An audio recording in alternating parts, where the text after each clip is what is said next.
Hello guys, good morning. This is Cordapia. So guys, nagtula ko karon kay grabe ka bilar.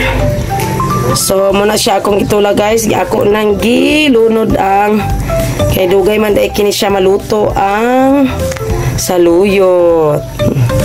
Saluyot na siya guys. Sarap. Kani siya isda na yellowfin. Yellowfin na siya. Tapos meron tayong mga ginger, onions, of course, mga basic na ingredients, basic na ricados. Meron tayong salt. Tsaka huwag kalimutan, pag maglagay tayo ng salt, lagyan ng maliit na asukal to neutralize the taste. So, lagyan natin ng asukal konti para man-neutralize yung taste niya, guys. So, yan. Yan!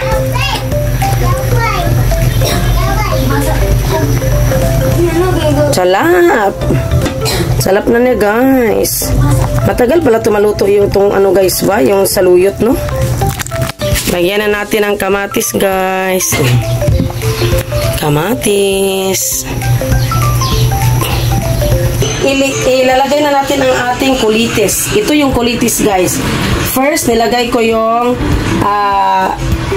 saluyot. Kasi matagal siyang magtagalog anong kurante ka ng malata. Matagal siyang malata daw, matagal siyang maluto. Ito yung kulitis, guys, oh. Kulitis. Ito yung kulitis. Alam niyo ba yung kulitis, guys?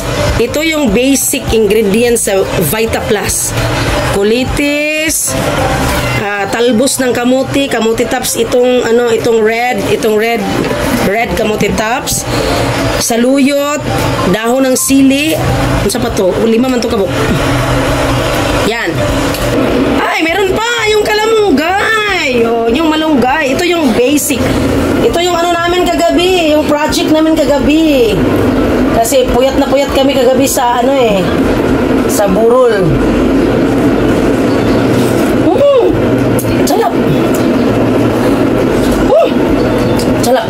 Makalimutan yung pangalan mo sa kasarap. Yung first, yung complete ricados na siya, guys.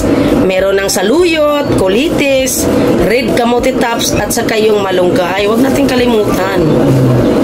Diba?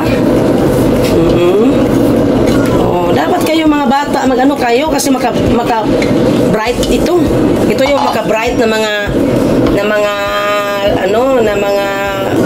gulay. Yung basic, diba? Na very expensive yung Vita Plus. O, ito lang yung basic ingredients sa Vita Plus. Food supplement. Diba, guys? Diba? Vita Plus is a very expensive food supplement. Bakit bibili pa tayo ng Vita Plus na meron naman tayo sa paligid natin na mga makukuha nating, pwede nating maihalo-halo para sa ating almusal. Best almusal. Okay. Pamaho special ito, guys. Salap. Salap. Last na ni siya. Kain na kami sa aming tinulang isda. Specialty. Hindi ko siya guys, hindi ko siya tikman. Ginisa ng mantika kasi siya